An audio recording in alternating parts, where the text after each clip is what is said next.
Hello lovely, huge welcome to this week's episode.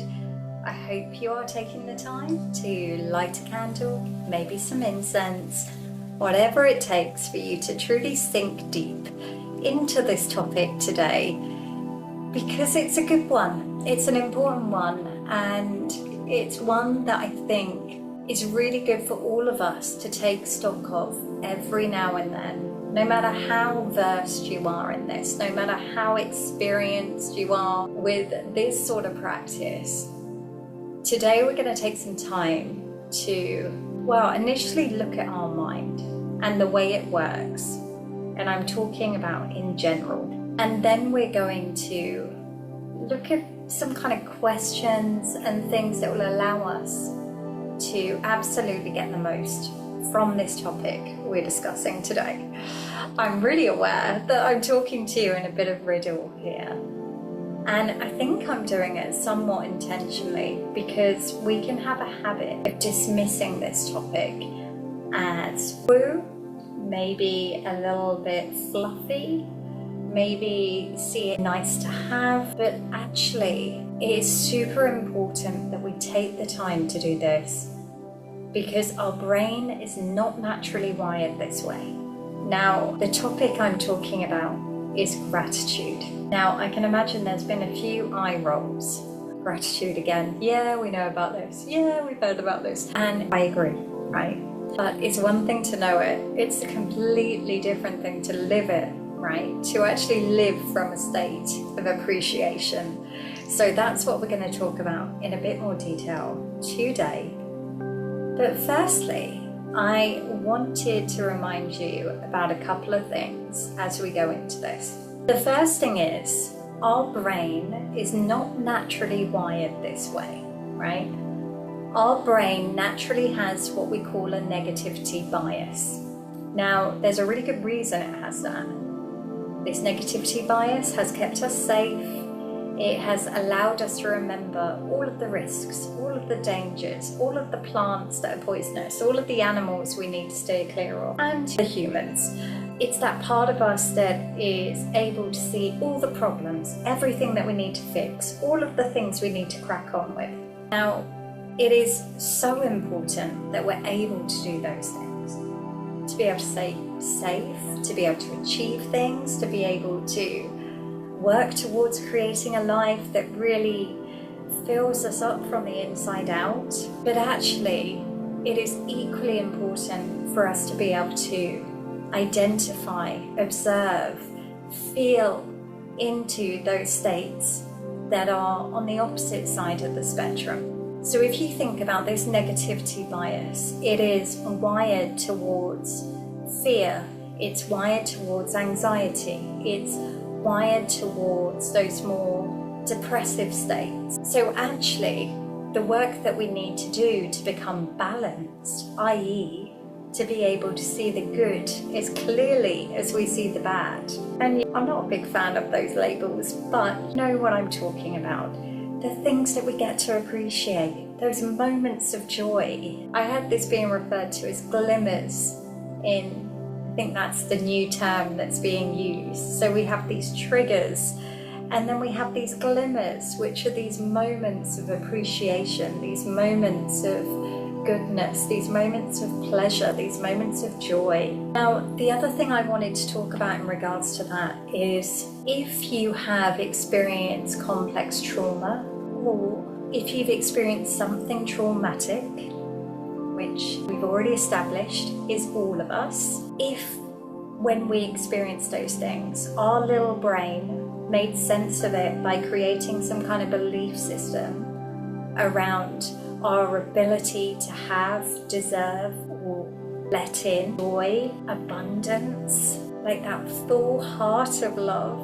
If we've had experiences that has put limitations around what we believe we're allowed to let in terms of the good, then this is so much more important that we work on this, because it can make the difference between a life that feels really hard, really challenging, really you've got to drag yourself through it, to having a life where You may have problems. Yeah, you may have things you're working on. There may be things to do, and let's be honest, the world's a bit of a mess right now.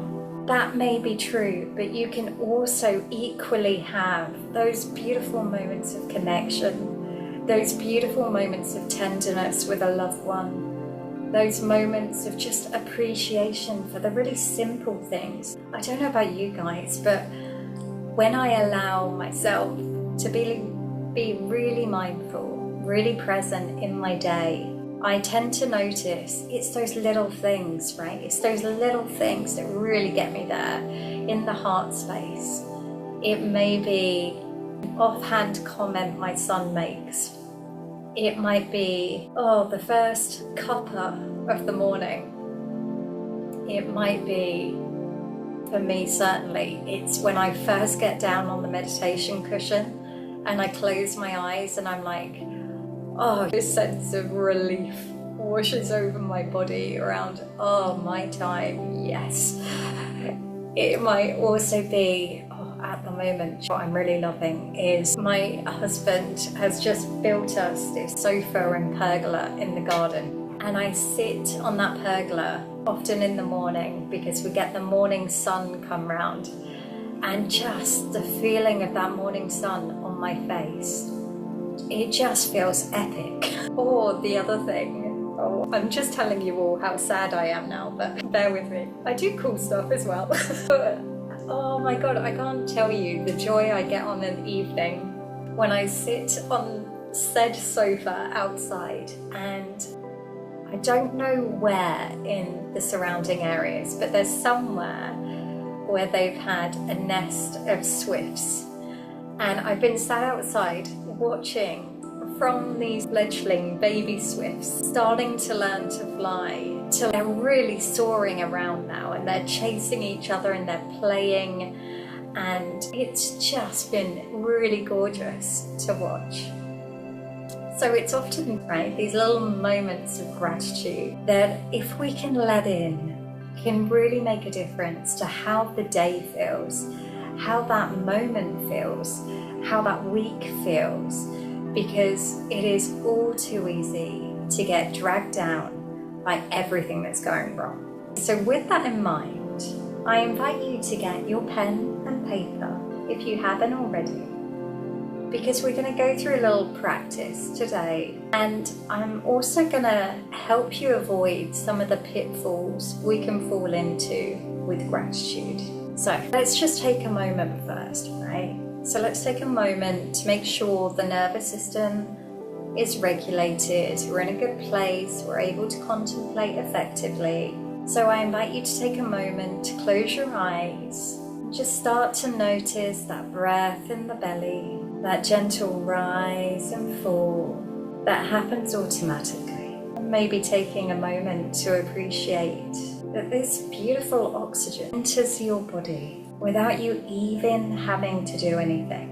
And not only does it enter, your body then knows instinctively how to subtract from that oxygen all of the parts you need, and then release back into those lungs all of the parts you get to exhale. It keeps us alive and we don't even have to do anything. This beautiful rise and fall, just allow it to bring you back to the here and now.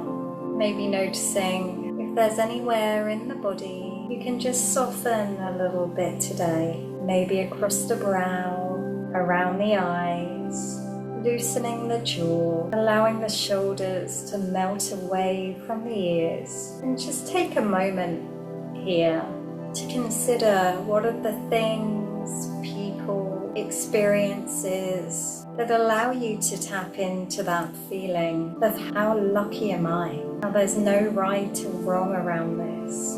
It can be big, it can be small, it can be just the fact that you're born in this lifetime with access to technology that allows you to listen to podcasts like this, while simultaneously lots of people are listening with you at the same time. Maybe it's the fact that you've got a comfy seat or bed to lay in. Maybe it's the people or pets in your life. the work you get to do, but really see if you can cultivate that feeling. This isn't just a cognitive process, right? Many of you will know it's a bit of a bugbear I have around gratitude practices. Gratitude is not a cognitive process. It's a feeling. It's a state of being. It's a state of appreciation. See if you can allow yourself to access that now. And then we're going to work with this energy of the gratitude. And we're going to see if we can make it expand. Seeing if you can make that feeling more intense, stronger. And you really allow it to move into all of your bones of your being. And we're going to start the rewiring process here.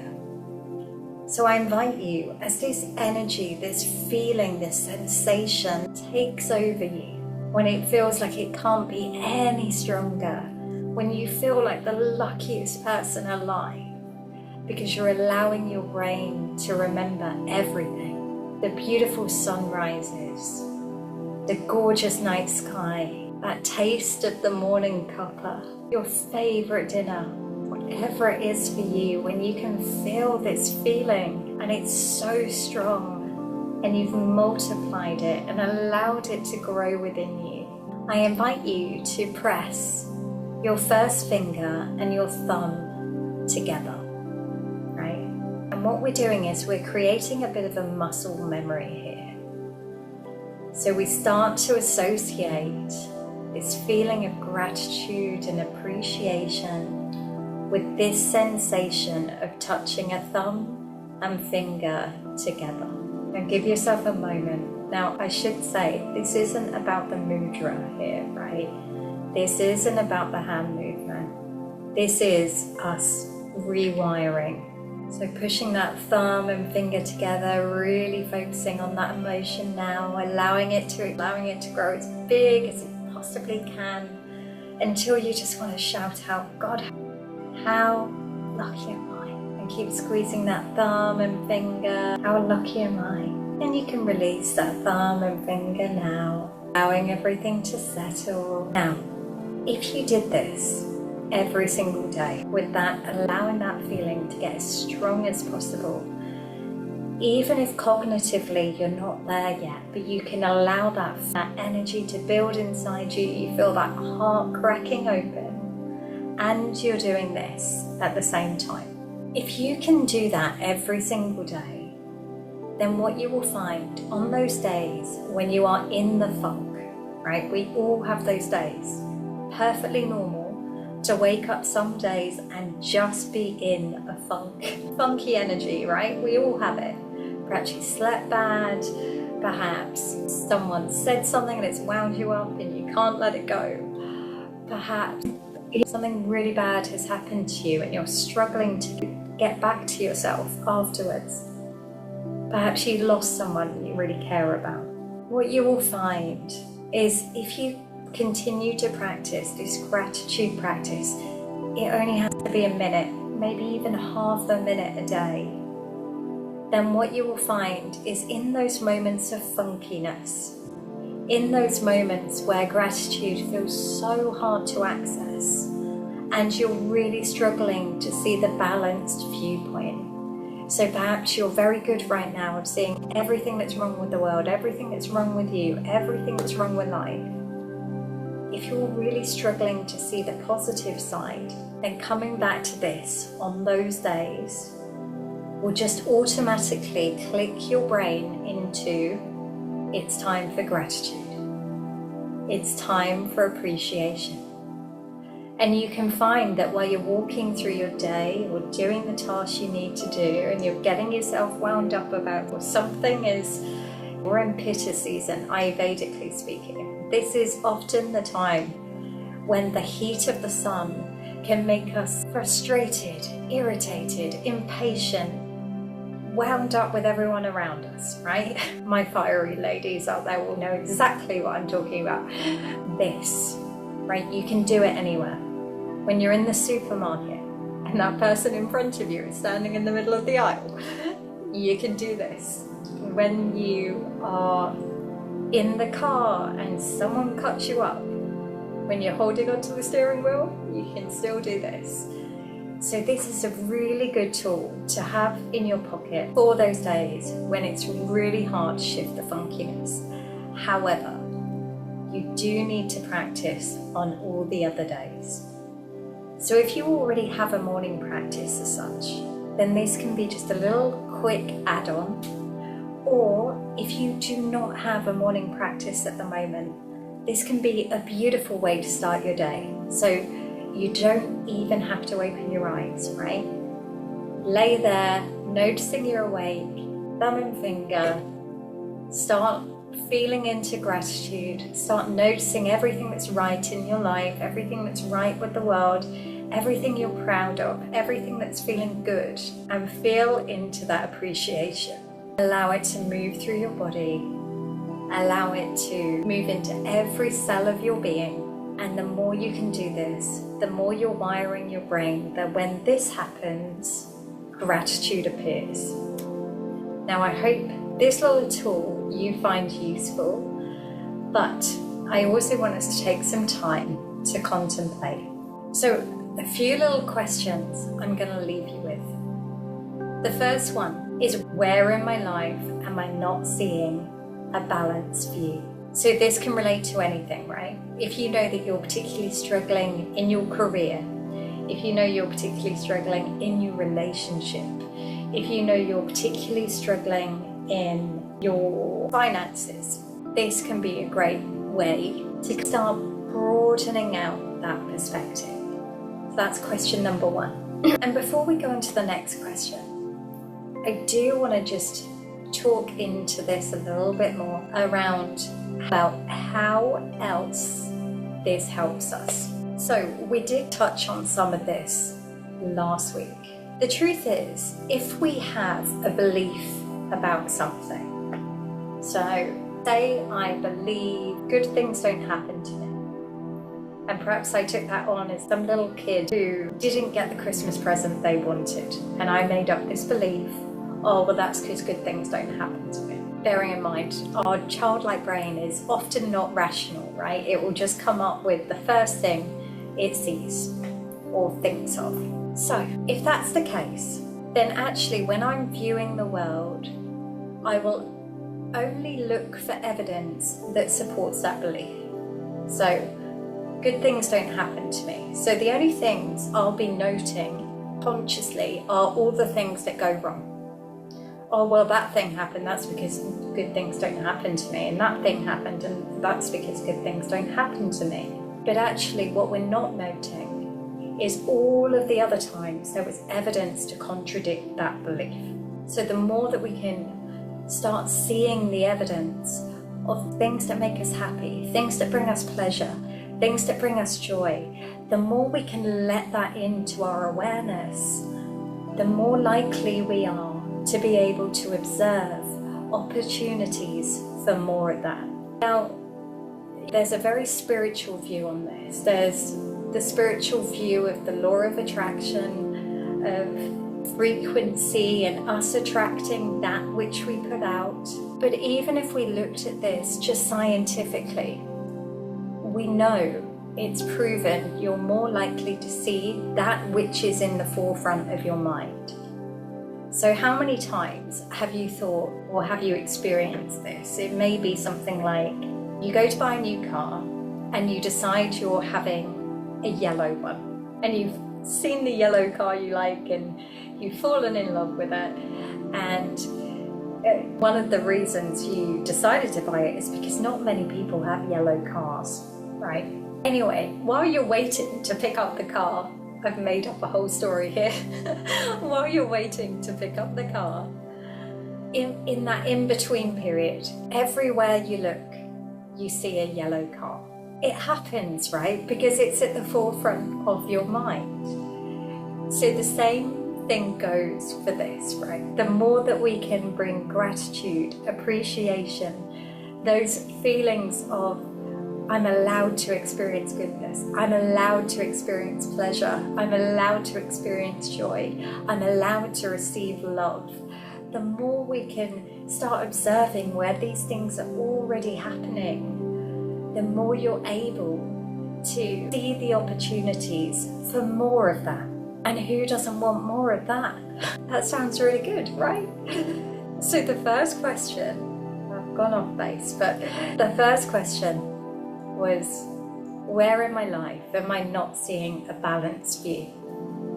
Second question would be, what's a more objective way that I can look at this? Now, if that question doesn't work for you, there's a strong chance it won't, right? If you're especially more wired towards the negativity right now, then actually you might want to completely make it more extreme in the other direction. So it might be, what are the things in that area of my life that actually give me a lot of joy? What are the things in that part of my life that give me so much pleasure, that allow me to feel loved? What parts of that allow me to feel supported? Which parts of that allow me to feel taken care of? What are those things you want to feel more of? Give yourself the opportunity to see where you're experiencing it now. Now, I'm going to leave you with these questions because this isn't something that you can really rush through. And it is going to be completely personal to you and completely personal to what you're working towards. So I invite you to see if you can really dig deep on this one. We might find that if you've been in a particularly challenging place internally for a while, this feels really difficult. This might feel impossible. This might feel really challenging. If that is the case for you, one thing I would suggest is doing it with someone else. Now, obviously, it's got to be someone that you trust. It's got to be someone who will at least give this a go, right? Someone that will buy into this. I'm saying that as someone who has, I've got some friends that are really into this sort of stuff, and I've got some friends that are just so not, and that's okay, right? There's no right and wrong around this. But obviously, my point being, pick the right person, right? Pick someone you trust who'd be up for this, and see if you can go through these questions together. And if there's anything that you're struggling with, then ask them for their point of view. What do you think makes me lucky? What do you think is good in my life? Because often we normalize things, right? We normalize the good, we normalize the bad. So it is all too easy to take things for granted. And it's not until we're in a different situation or we can see someone else's situation that we realize how lucky we are. So for example, I love my kids to bits. I love them to bits. But I've been a mum for 20 years, and so it just feels really normal. There's no kind of, it doesn't feel new, it doesn't feel exciting. That sounds really bad. I love my babies. Do you know what I mean? It's day to day. It's not this new thing. And it's not until often I take that step back that I'm like, oh my God, I've got 3 healthy kids. Or I talk to someone who's got kids that are not very well. Or I talk to someone who is trying for children and has really been struggling. But in those moments, I'm like, oh my God, I'm so lucky. I can't even imagine that feeling of how lucky am I? And you know what? Sometimes it's really healthy to have those moments of looking at someone else who's really struggling, really got something horrific going on, and just knowing my life may not be the most exciting thing on the planet. I love it. My life may not be the most, I don't know, exciting life from the outside in, but actually it's those moments, right, of how lucky am I? Lovely. So I'm going to leave this with you. Have fun with this, play with this, allow yourself to be really filled up with that energy of gratitude and appreciation before you give up and move on with the rest of your day. But know that I'm sending you love, and I look forward to hearing what you discover. Feel free to reach out and let me know. Take care. I will see you soon.